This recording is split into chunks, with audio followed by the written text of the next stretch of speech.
Make just released their MCP server that allows us to connect AI to any tool, and almost nobody knows about it. There was a lot of hype around when both Zapier and N8N released their MCP servers, but Make quietly rolled this out. You won't find any mention of it in the main menu or within your Make scenarios. Now, I've read through the documentation, tested this hidden feature so that you don't have to hunt for it. In this video, I'll show you exactly where you can find it, how to set it up, and most importantly, what it can do. It's actually quite impressive. But before we jump in, we need to talk about MCP. MCP stands for Model Context Protocol, and it's simply a way for AI models like ChatGPT, Gemini, or Claude to communicate with external tools. See, when you have a large language model, an LLM like ChatGPT on its own, it's great at conversation, strategizing, pulling historical facts. But when you actually ask it to perform some meaningful tasks like sending an email or updating your tasks list, it will say, sorry, I can't do that. It can write the email for you, but then you'll need to go and copy that email over to your Gmail app and then send the email. So we've realized here by connecting LLMs directly to the tools we use each and every day, they can become a lot more powerful. Two things happen when we connect LLMs to tools. First, they can actually pull in context from the tool. If your large language model is connected directly to your CRM like Salesforce, it will be able to pull in that data and run that analysis. Now, on top of just pulling in context, by connecting the LLM to tools, we can perform actions. So rather than just writing the email for you, it can go and actually either create the draft in your Gmail account directly for you to review, or even all the way through to actually sending out that email. Now, what the Model Context Protocol is specifically is just an agreed upon standard about how tools should interact with AI models. Rather than every single tool, so rather than Salesforce creating their own method to connect with an AI, rather than Google creating their own method, rather than Notion and pretty much any tool you're using creating their own method, the team at Anthropic developed this Model Context Protocol, which involves an MCP server that makes it very simple for AI to connect with MCP servers and then leverage different tools. And this is something that it's hoping that the rest of the industry will adopt. Now, right now, of the LLM chat apps, Claude is the only one that currently supports MCP. However, recently, both the team at OpenAI, responsible for ChatGPT, and Google, responsible for Gemini, have committed to adopting MCP as their technology for allowing their apps and their APIs to connect with external tools. So this is something that will be coming to whatever AI you are using. All right, let's get into setting up our Make MCP server. And this is going to be the documentation that I'm going to be referring to throughout the video. Also leave a link to this in the description below. But what we can see here, the very first section, prerequisites. So there's three things that we need to set up our MCP server and connect AI to the different tools we have in Make. So first of all, we need a Make MCP token. I'll show you exactly where to find it and how to set that up in a second. Then we need at least one available Make scenario with on-demand scheduling. And what these scenarios are going to be, these are basically going to be those tools that I mentioned before that we give the AI access to. So the AI is going to have access to call different tools, and they're going to be our different on-demand scenarios that we have set up in Make. And then finally, an MCP-compatible client, like the Cursor app or Claude desktop app. In our case, I'm actually going to be using the Claude web app using the new integrations feature, which makes it incredibly simple to use. But let's get on to the first part and finding and creating our Make MCP token. So over in Make, as I said before, you might find any mention of MCP here in the main menu or when you go into a scenario. Where we actually need to go, in the bottom left, you need to click on your name and then click Profile. Then here at the top bar, you will find API/MCP access. So I'm going to click on that one. And this is where we can go and add our token. So I'm going to click here, Add Token. There are two different types of tokens in Make. So there's an API token, and now the new release, we also have an MCP token. So I'm going to click on this one and then give this one a name. So just call this Yun Demo MCP token and then add. And now this URL, that is our MCP server URL that has just been created. Make calling it an MCP token. I can simply copy this to my clipboard. Now, what's very, very important, you should not share this URL with anyone. What this URL gives the ability to do is basically when you add this as an MCP server to an AI, it gives them access to run any on-demand scenario in your whole Make account, regardless of which organization you are connected to. So for instance, me, I'm actually members of several organizations. And this MCP token would allow the AI to actually pick up any on-demand scheduling scenarios in any of those organizations. There are ways that we can limit that, which I'll show you in a second, but really important, do not share this with anyone. So let me now show you where we need to add this URL to our Claude account to connect the MCP. So I'm going to head over to Claude, and here I need to go to my settings. Now, I am in a team plan, and as I said, what I will be showing you now is how to connect the MCP using the new Claude integrations feature. That feature is only available on the team plan or above. If you are not on the team plan, if you're maybe on a free plan, you can still set up your MCP server using the Claude desktop app. Actually, I can just show you that quickly. So there are on this Make documentation that you'll find in the link below. There's also instructions specifically for the Claude desktop app. Also, let me know in the comments if you want me to make a separate video about setting this one up. But for now, I'm going to be using the Claude integrations feature, which makes it super, super easy. So if you're on the team plan and you are an admin, under the settings, what you should be able to find here is integrations. Now, when I click on this one, there are already some pre-built MCP, some pre-built integrations that Claude, the team of Claude, have created and given us access to. But I can simply click on Add More. And now this is where we can add that MCP token, that MCP server URL that Make have just given us. So I'm going to paste this one in here, and I'm just simply going to call this one Make MCP. Now, as I said, I do not recommend adding this like it is now. What we need to do is limit what actual scenarios this MCP server URL has access to. I'm going to show you that now in the documentation. So heading back over to the documentation, in the left-hand menu, you see here Tools Access Control. So I'm going to click into this one, and we'll see that basically what Make have done, there's 3 different ways that we can restrict which specific scenarios that MCP token has access to.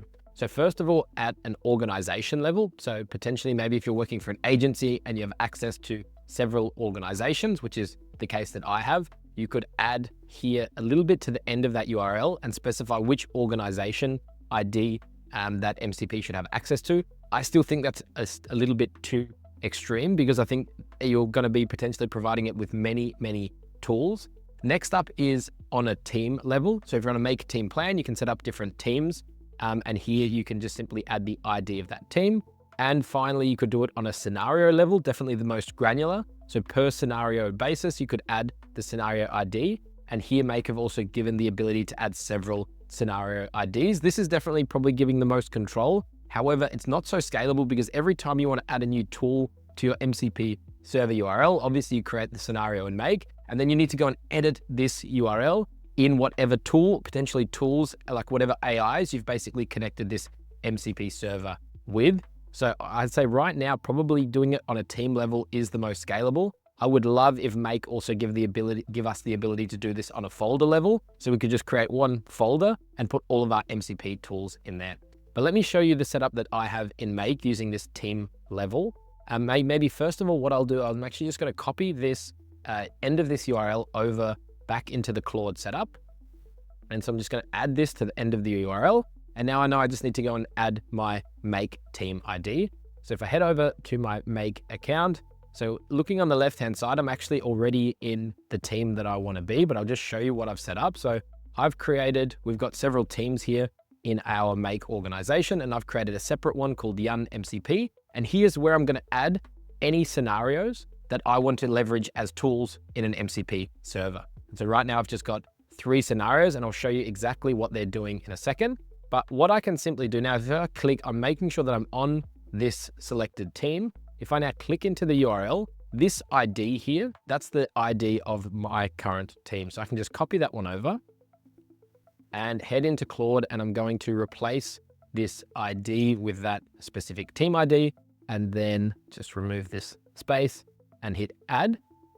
And now we should have it just did a little bit of checking, but now it looks like our MCP is connected. So I'm just going to quickly show you before I demo this one, what it is doing. I've simply set up in Airtable a very simple task management system. So I've got one task table with some dummy tasks in there. And then over in that Make team, I've got 3 scenarios, which are all set to on-demand scheduling. And I've got one for listing all tasks in my task management system. I can create a new task in my task management system, and I can also update an existing task. And just before I demo this, I want to go in and just show you a little bit what is needed to set up these different tools. So obviously we've already covered it a few times. This needs to be on-demand scheduling. Now, in the case where, for instance, here in Airtable, I want to create a task, what I've done is I've created scenario inputs. And scenario inputs is basically, you can think of it like a form that the AI is going to fill in. And you need to provide it, hey, what fields, what information should the AI provide me when it wants to create a new task? And in my case, I've set up 3. I've set a task name, which is required, a due date, and a project name. And then we also have a scenario output. So what I'm doing is after it creates a task, I just want it to give back that whole created task, all the data from the task that was just created. So for instance, it also knows what was the ID of the task it just created. And then in this Airtable step, I can simply map those scenario inputs. And in this case, I've chosen not to give the AI the ability to create a new status straight away, but rather any new task that it creates is going to be by default on the status to do. If I have a look over to my updated task, it's slightly different. I need to provide a little bit more information, because on top of the fact that the AI should obviously be able to change maybe the task name, due date, project name, and the status, it always needs a record ID. It needs to know exactly what task in Airtable should it update. And then we can basically leverage these tools in our AI, and it will be able to perform these different actions. So let's check in Claude now exactly how that looks like. So back in Claude, I've got my MCP server set up. I'm going to create a new chat. And if we look here, we've got this little configurations bar. If you hover over this one, you'll see it's called Search and Tools. I'm going to click into that one. And now what we have here, we have all the different integrations, the pre-built ones from Claude. So for instance, I can enable or disable web search. But now we also have this Make MCP. And if I click into that one, we see each of those tools, each of those on-demand scenarios. So this one is the list tasks. We have create tasks and update tasks. So for instance, now let me go and do a test. What I'm actually going to do, first of all, I'm just going to disable all of these tools. And I'm going to ask Claude something like, what tasks do I have open? And Claude replies, I'd be happy to check your open tasks, but to do that, I need to search through your integrated tools. Let me look for any open tasks you might have. However, I don't see any task management tools enabled at the moment. So right now, Claude's saying, hey, I'd love to help you, but I don't have access to any of those tools. Let me create a new chat. Now I'm going to ask the same thing, this time with my Make MCP tasks enabled. And now, first of all, Claude says, I'm ready to help. I want to check your open tasks. And what it's realized, it's determined it needs to now use the list all tasks tool from Airtable. And whenever Claude wants to use a task now, what it's going to do, it's going to ask us for permission to run this tool. And this is incredibly important when we're interacting with external systems. I can either choose to allow this once, which means every time it runs, I'm going to have to approve it, or I can say allow always. Since this one is quite a low risk task, it's just pulling in information, it's not creating anything, I'm going to say allow always.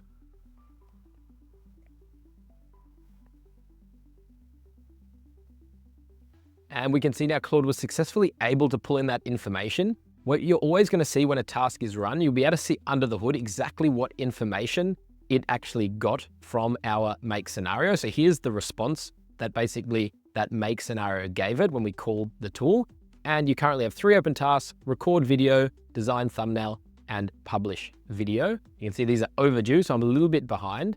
If I go and check these out, these match up perfectly to what I have here in my task management system. So let me go and see now if I can actually use those other tools that I created. So I'm going to say, can you please update the record video task to in progress? Because I'm currently recording the video. And now it's asking me, hey, I'd love to do that, but am I able to use the update a task action? I'm going to say allow once.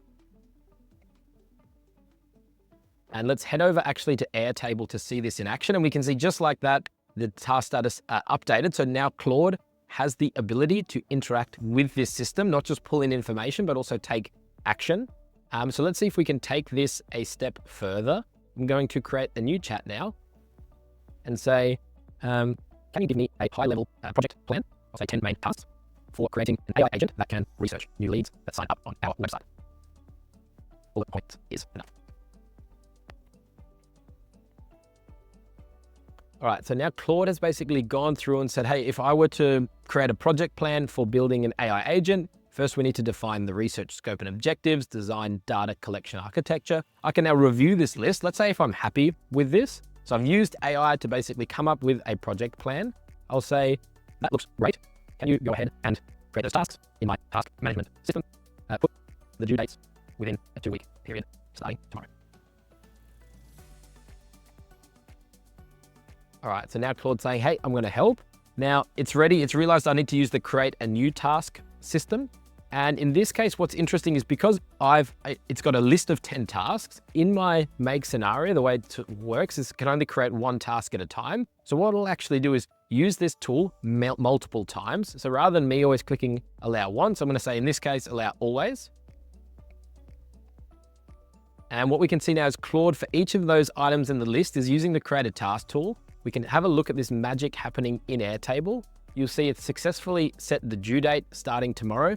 All of these tasks have the same project name. So it's all for the project AI lead research agent. And one by one, Claude is going to fill that information. So this is a really great way how you can think about using MCPs. First of all, I showed you, okay, we can actually pull context. We can use it to list all of our tasks and see what we have to do. We can go and update those tasks. And also if you're then planning a brand new project, it can actually go and create those records in our systems.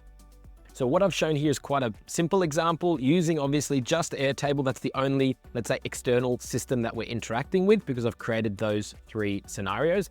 If we now want to, for instance, pull in some information from Salesforce, we simply just need to create a new scenario with on-demand scheduling and use the search Salesforce objects action in Make to pull in that data and give that back to your MCP. Same as if you need to integrate with Notion, if you want from Claude directly to be able to send Slack messages, all of that is possible. You just need to now go ahead and create those scenario tools.